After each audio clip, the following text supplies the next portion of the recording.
Hello. Hello. आवाज़ आ रही है? नमस्कार दोस्तों, मेरा नाम बायो अमन है और आप सभी का स्वागत करता हूं बायो अमन इंस्टीट्यूट प्रयागराज के इस प्यारे से यूट्यूब चैनल पर। आप लोगों ने बहुत ही कम समय में बहुत ज़्यादा प्यार दिया और बायोलॉजी के टॉपिक्स को बहुत अच्छे तरीके से बायो अमन के साथ जुड़ करके पढ़ रहे हैं। मुझे तो सच में बहुत ही ज़्यादा खुशी हो रही है आप लोगों को पढ़ा करके। जब आप लोगों की डिमांड आती है ना, आप लोग नीचे कमेंट बॉक्स में कमेंट करते हैं और टॉपिक बताते हैं कि भैया इस टॉपिक पर मेरे को वीडियो चाहिए बायोलॉजी का। ठीक है, जूलॉजी प्लस बॉटनी, इसका जूलॉजी प्लस बॉटनी का जब आप कमेंट बॉक्स में कमेंट करके बताते हैं ना, तो समझ लो दिल से खुशी होती है। दिल से, ये जो दिल है ना, बिल्कुल खुश हो जाता है, मस्ती में झूम उठता है ना। आज हम लोग इस वीडियो में बात करने वाले हैं पीजीटी बायोलॉजी के सिलेबस के बारे में। ठीक है, पीजीटी बायोलॉजी का सिलेबस कितना है और मैं आप लोगों मैं यानी कि बायो अमन किस तरह से आप लोगों की हेल्प कर सकता है, मैं किस तरह से आप लोगों की सहायता करूंगा। ठीक है, तो पीजीटी बायोलॉजी की सिलेबस की बात करेंगे। आपको बताते चलें, जो भी लोग पीजीटी का एग्जाम देते हैं वो उनको बीएससी तो होना ही चाहिए और उसके साथ एमएससी डिग्री होना अनिवार्य है। ठीक है, एमएससी 2 साल का मास्टर डिग्री होता है और बीएससी 3 ईयर ड्यूरेशन का होता है। ठीक है, याद रखिएगा कि पीजीटी में अभी इंटरव्यू है। क्या है? अभी इसमें इंटरव्यू है। ठीक है, अभी आपको इसमें इंटरव्यू देना पड़ेगा, समझ रहे हैं ना इस बात को। लेकिन जो टीजीटी है ना, ट्रेंड ग्रेजुएट टीचर है, इसमें इंटरव्यू नहीं है। पेपर निकालिए, डॉक्यूमेंटेशन करवाइए, ये जॉब लीजिए। लेकिन पीजीटी में अभी इंटरव्यू है, हो सकता है इन फ्यूचर ये इंटरव्यू ना रहे। ठीक है, और बीएससी एमएससी में अगर पूछा जाए कितने मार्क्स चाहिए, तो ये जो है आपका जो पासिंग मार्क्स आई थिंक ना 50% ऐसा इतना ही होता है। ऐसा होता है। तो हम लोग आज बात करेंगे स्पेशली पीजीटी के बायोलॉजी के सिलेबस की। अगर आप जूलॉजी से एमएससी किए हैं, फिर बॉटनी से किए हैं, तो भी आप पीजीटी का एग्जाम देंगे। जब आप पीजीटी एग्जाम देते हैं तो वहाँ पर जूलॉजी और बॉटनी आपको दोनों चीज़ एक साथ पढ़नी पड़ती है। ठीक है, आप लोगों के लिए एक बहुत ही ज़बरदस्त चीज़ लेकर के आया हूँ और मैं चाहता हूँ कि आप लोग के साथ शेयर करूँ यार, है ना, कि आप लोग हर हमेशा मेरे साथ रहते हैं और सब चीज़ें कमेंट बॉक्स में कमेंट करके बताते हैं। पता है, रजनीश ओशो को आप लोग सुनते होंगे, जो है जानते भी होंगे, और नहीं जानते तो आज देख लीजिए। ओशो एक बहुत बड़े दार्शनिक हुए। ठीक है, और उनकी जो है, समझ लीजिए उनकी व्याख्याति, मतलब इतने प्रसिद्ध व्यक्ति थे।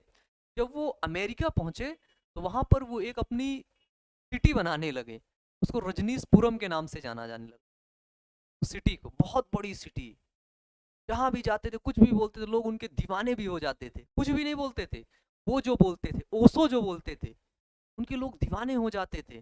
कई देशों ने उनको अपने देश में आने से मना कर दिया कि भैया ओशो नहीं आएंगे यहाँ पे। ठीक है, और फिर बताया जाता है ऐसा कि उनको जो है इनके इंजेक्शन दे के, है ना, जहर दे दे माध्यम से मार दिया गया। बहुत बड़े फिलोसफर, यानी कि अगर थोड़ी सी बात भी उनकी सुन लोगे ना, सर चकरा जाएगा, ऐसी बात करते। ओशो ने लिखा है, इस चीज को हमेशा याद रखना, कहते हैं ना कि अरे हमारी जीभ फिसल गई है। भाई साहब, जीभ कभी नहीं फिसलती है। ठीक है, दिमाग में जो चल रहा है वह हमेशा जीभ पर आ जाता है। अगर कोई व्यक्ति आपके सामने कुछ भी बोल रहा है और बाद में बोलते अरे वो मेरी जबान फिसल गई थी, गलती से बोल दिया, ऐसा नहीं है। दिमाग में वैसा थॉट चल रहा था, तभी वो जबान पे आया है। तो ऐसे लोगों से सावधान रहिएगा थोड़ा सा। जो लोग ज्यादा अपनी सफाई देते हैं, अरे नहीं भैया ऐसे नहीं, ऐसे सुनिए ऐसे नहीं, ऐसे से बहुत सावधान रहिएगा, बहुत घातक लोग होते हैं वो, है ना। चलिए अब हम लोग शुरू करते हैं, अपना सिलेबस देखते हैं भाई, बिना देर किए। सिलेबस है पीजीटी बायोलॉजी का, और मुझे लगता है इसको हम कर लेते हैं, बड़ा कर लेते हैं। ठीक है, बायोलॉजी में जो आपका पहला टॉपिक है वो है, बायोलॉजी में जो पहला टॉपिक है वो है आपका डाइवर्सिटी ऑफ लिव वर्ल्ड। समझ लीजिए आप 11th और 12th का सिलेबस है इसमें, इसका 11th और 12th एनसीईआरटी। ठीक है, उसके बाद जब आपने बीएससी किया है ना, तो उसका भी सिलेबस है और एमएससी का भी सिलेबस है। ठीक है, याद रखिएगा जूलॉजी और बॉटनी मैं ही आप लोगों को पढ़ाऊंगा। कौन? मैं ही पढ़ाऊंगा आप। ठीक है, चलिए सिलेबस देखते हैं। पहला, डाइवर्सिटी ऑफ लिविंग वर्ल्ड में हमको क्या क्या पढ़ना है? टैक्सोनॉमिक एड्स पढ़ना है, ठीक है, इस पढ़ना है, स्पेसमैन पढ़ना है, मैनेजमेंट स्पेसिफिक मैनेजमेंट पढ़ना है, सिस्टमैटिक एंड बाइनोमियल सिस्टम जो है जिसमें नामकरण किया जाता है, ठीक है, उसको पढ़ना है, क्लासिफिकेशन ऑफ किंग ऑर्गेनिज्म, ठीक है, यानी कि जो 5 किंगडम क्लासिफिकेशन है उसको पढ़ना है, क्लास 11th में है द लिविंग वर्ल्ड में।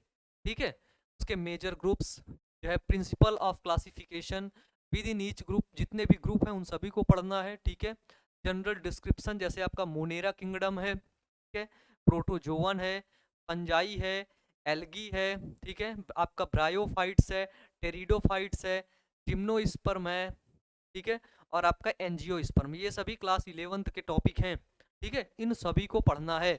और हमने फंजाई और एल्गी को कंप्लीट कर लिया है। ठीक है, एल्गी हमारी अभी चल रही है।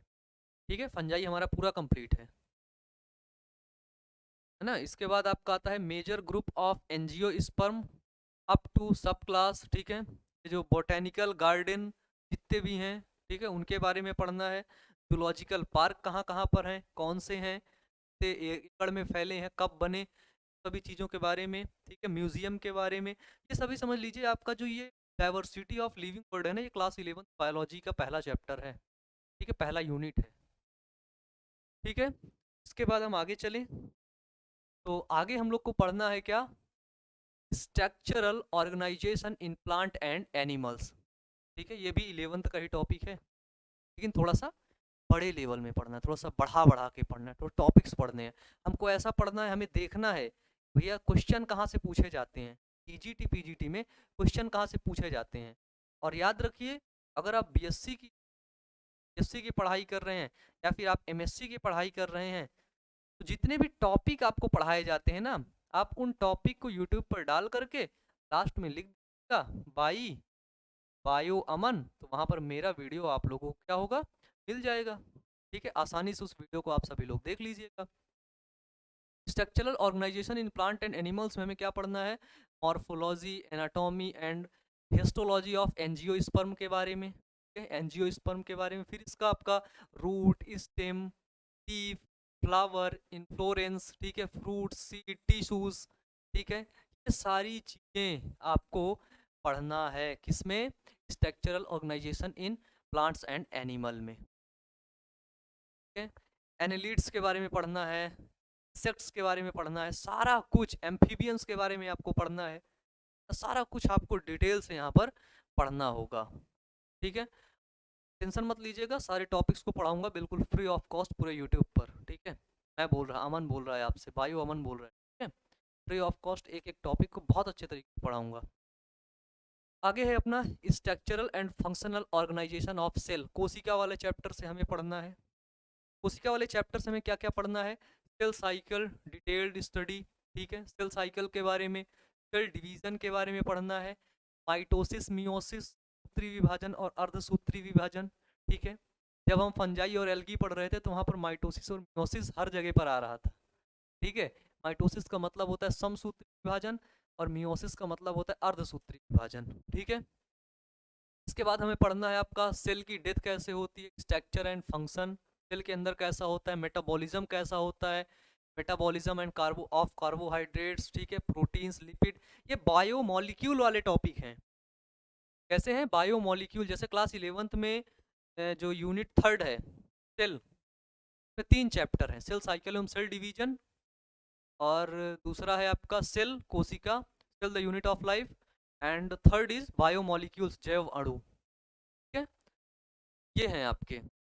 इसके बाद हमें नोमेनक्लेचर ऑफ एंजाइम पढ़ना है, structural mechanism of action, single, ठीक है, सबस्ट्रेट, बाई सबस्ट्रेट एंजाइम के बारे में, इन सभी के बारे में हमको क्या करना है, इस टॉपिक में पढ़ना है। ठीक है, ये जो अपना यूनिट है, इस यूनिट में इतने टॉपिक्स को पढ़ना है। डन, बताइए आगे चलें। देखिए आगे है अपना प्लांट फिजियोलॉजी। जब भी हम प्लांट फिजियोलॉजी की बात करते हैं, वहाँ पे कुछ ऐसे टॉपिक्स होते हैं जिनको हमें पढ़ना ही पढ़ना होता है। और plant physiology class 11th biology का बहुत इंपॉर्टेंट टॉपिक है, ठीक है। वहाँ पर हर जगह है। अगर आप, मैं कहता हूँ, अगर आप 11th और 12th की बायोलॉजी ले लेंगे ना, कि 11th और 12th की, 11th और 12th की NCERT अगर आपके पास होगी ना, सारे टॉपिक आपको समझ आ जाएंगे, क्योंकि अधिक अधिक से अधिक टॉपिक वहीं के हैं, ठीक है। उसके बाद BSc और MSc के तो खैर हैं ही हैं, ठीक है। अगर हम बात करें अब, अगर हम बात करें प्लांट फिजियोलॉजी में हम क्या क्या यहाँ पर पढ़ेंगे, ठीक है, स्पेशली PGT के लिए। देखिए, अगर आप PGT की तैयारी कर लेते, PGT के टॉपिक पढ़ लेते हैं, नॉट TGT, है ना, तो PGT तो आपका कंप्लीट हो जाता है ना। आप सबसे बड़े एग्जाम की तैयारी कर लेते, छोटा एग्जाम तो कंप्लीट ही हो जाएगा ना, उसमें कोई दिक्कत ही नहीं रहेगी, ठीक है। प्लांट फिजियोलॉजी में क्या है, वाटर रिलेशन हो गया, ठीक है, प्रॉपर्टीज ऑफ वाटर, वाटर कैसे प्लांट के सेल के अंदर, टिश्यूज के अंदर जो है इंटर करता है, वो सारी चीजें हैं इसके अंदर, ठीक है। ट्रांसपोर्ट कैसे होता है, ठीक है, ये सारा कुछ आप इसमें देख रहे हैं, ठीक है। ये आपका N2 मेटाबॉलिज्म क्या होता है, बायोलॉजिकल फिक्सेशन, सेलुलर मेटाबॉलिज्म, ये सारी चीज जितने भी हैं सभी को हमको किसके अंदर पढ़ना है, प्लांट फिजियोलॉजी के अंदर पढ़ना है, ठीक है। थोड़ा सा भी परेशान होने की बात नहीं है, ये आपका बॉटनी का टॉपिक है, ठीक है। बॉटनी के जितने भी डाउट्स होंगे सारे डाउट्स मैं क्लियर करूंगा एक एक करके, ठीक है। ये आप देख लीजिए, आपका oxidation of food, respiratory efficiency of various food components, ठीक है। तो ये सारे टॉपिक, एक एक टॉपिक का वीडियो आपको मिलेगा, ठीक है, यूट्यूब पर। बस आपको करना क्या है, आपको यही करना है कि जो भी टॉपिक है उसका नाम लिखना है और लास्ट में बायो अमन डाल देना है, ठीक है। अभी भी अगर आप कोई टॉपिक सर्च करेंगे ना, तो नो डाउट वीडियोस मिल जाएंगे आपको, ठीक है। कोई भी टॉपिक बायोलॉजी में सर्च करेंगे, कोई भी का मतलब अप्रॉक्सीमेट 70 से 80% कंटेंट यूट्यूब पे मैं डाल चुका हूँ, ठीक है। तो सर्च करेंगे तो मिल ही जाएंगे वीडियोस, ठीक है। इसके बाद देखते हैं प्लांट फिजियोलॉजी में आगे बढ़ते हैं। आपका ये सारे टॉपिक्स प्लांट फिजियोलॉजी के ही हैं, ठीक है। प्लांट ग्रोथ, ठीक है, रेगुलेटर्स ग्रोथ, ये सारे टॉपिक जितने भी हैं ना, सारे अभी प्लांट फिजियोलॉजी पढ़ पढ़ के बताना थोड़ा सा मुश्किल है, तो आप लोग इसको। इसके बाद आती है ह्यूमन बायोलॉजी, ठीक है। ह्यूमन बायोलॉजी, ह्यूमन बायोलॉजी में क्या क्या पढ़ना है हमें, इस समझ लेते हैं।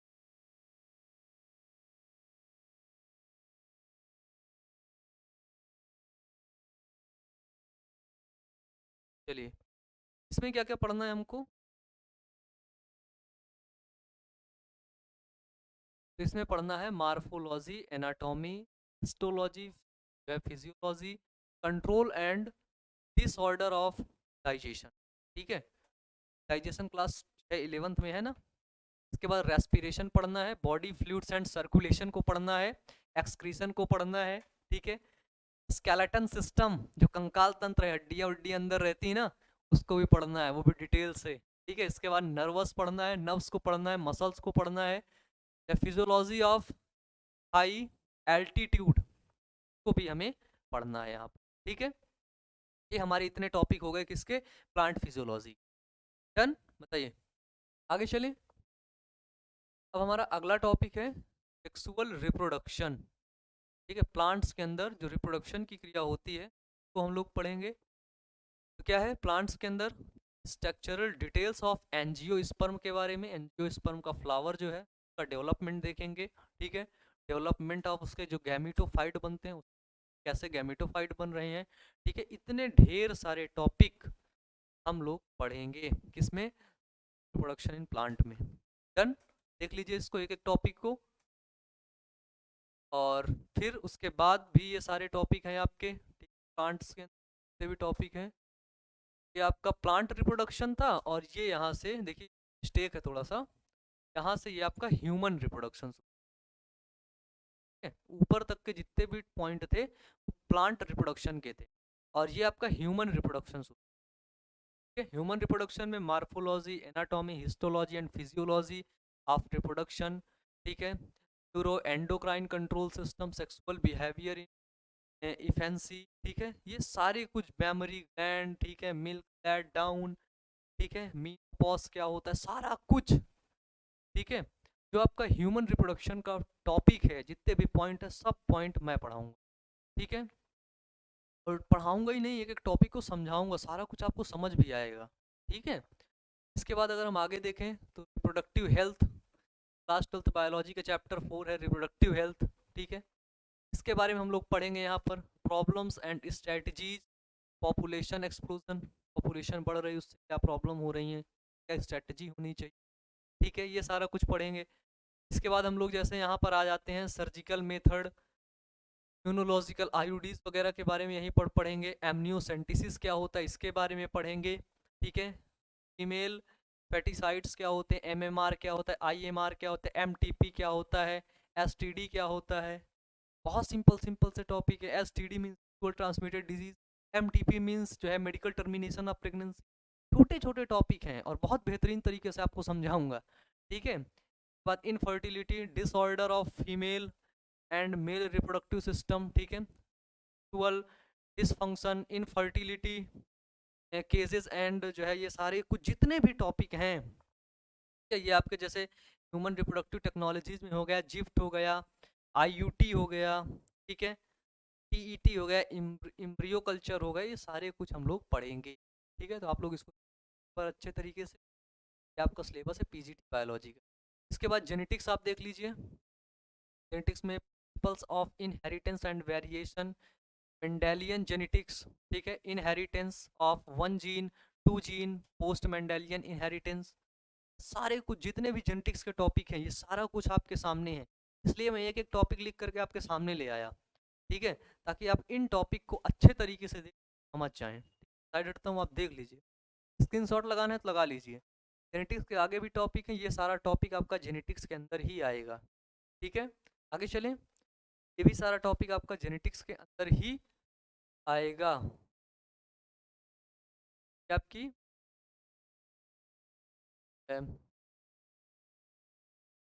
बायोलॉजी, कॉस्मस, एवोल्यूशन, ये सारी चीज़ें आपका एवोल्यूशन आ गया यहाँ से। ठीक है,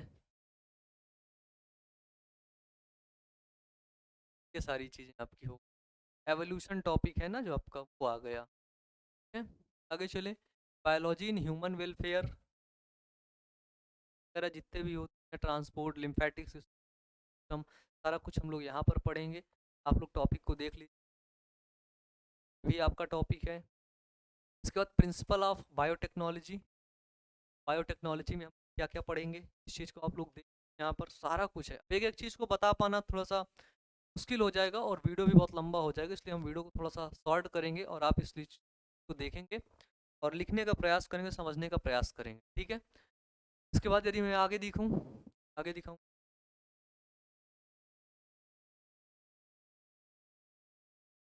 के बाद आपका जो लास्ट टॉपिक आता है वो आता है इकोलॉजी। क्या आता है, इकोलॉजी। ये टॉपिक्स थोड़ा सा बड़े हैं, पीजी ध्यान रखिए। इकोलॉजी, इकोलॉजी में क्या है, ऑर्गेनिज्म एंड इट्स एनवायरनमेंट, पूरा इकोलॉजी डिटेल से हम लोग यहाँ पर पढ़ेंगे। ठीक है, ये आपका इकोलॉजी टॉपिक है यहाँ पर ये। ठीक है, इतना था आपका सिलेबस। ठीक है, पीजीटी का सिलेबस, पीजीटी बायोलॉजी का सिलेबस, इतने टॉपिक हमको यहाँ पर डिटेल मन लगा करके, और याद रखिए, और बॉटनी प्लस बॉटनी। देखिए आप लोग ज़्यादा कॉल मत किया, ज़्यादा प्लीज़ क्या करिए, मुझे भी बहुत टेंशन है पढ़ाने की, मुझे भी बहुत जो है परेशान रहता हूँ कि आप लोगों का टॉपिक जल्दी जल्दी मैं समाप्त कर दूँ, अच्छे तरीके से आप लोग को पढ़ा दूँ, मुझे भी टेंशन रहती है। और हर संभव, हर समय मैं यही प्रयास में रहता हूँ कि आपको अच्छा से अच्छा कंटेंट दे पाऊँ और जल्दी से जल्दी आपको कम समय में आपको चीज़, जूलॉजी और बॉटनी जितने भी टॉपिक्स हैं मैं उनको पढ़ाऊँगा। ठीक है, आप लोग चैनल को अपने दोस्तों के पास शेयर कर दीजिएगा। कुछ बच्चे जो मेरे से अभी नाराज़ हैं, वो कई बार कॉल कर चुके थे, वो बता रहे थे कि मेरे को इकोलॉजी में पढ़ना है, प्लांट फिजियोलॉजी में ये पढ़ना है। ठीक है, प्लीज़ नाराज़ मत होइए, शेड्यूल बहुत बिजी है और बहुत ढेर सारा टाइम को बचा बचा करके यहाँ से वहाँ सेट करते, चीज़ें अब धीरे धीरे सही हो रही हैं। कि अभी तक चीज़ें एक्शन मोड पे बहुत कम थी। दिन पहले मैं बीमार भी हुआ था जैसे आप लोग को पता है, और 10 दिन तक तो खैर मैं घर में था और उसका इलाज वगैरह किया। इलाज करने के बाद मैं बाहर चला आया और अब यहाँ पर थोड़ा-सा सेट होने में, सारी चीज़ें अपने अकॉर्डिंग होने में थोड़ा सा समय लगेगा, और नो डाउट मैं कर लूँगा बहुत आसानी, ठीक है। हर संभव आप लोगों के लिए प्रयास करता रहता हूँ। आप लोग प्लीज़ नाराज़ मत होइएगा, और अगर होइएगा तो मैं हाथ जोड़ के आप सभी लोग माफ़ी मांग, ठीक है। उसमें थोड़ी सी भी मेरी गलती, नो डाउट मेरी गलती है, ठीक है। मैं अपनी गलती मानने को तैयार भी हूँ, है ना। क्योंकि आप लोगों ने बहुत प्यार दिया, आप लोग कमेंट बॉक्स में यही भरते रहते हैं, उसते रहते हैं कि आपसे ही पढ़ना है, आपसे ही पढ़ना है। खैर मैं तो एक ही हूँ जितना प्रयास कर सकता हूँ, पूरा आप लोगों के लिए प्रयास करते हैं। नेक्स्ट वीडियो में, wish you all the best.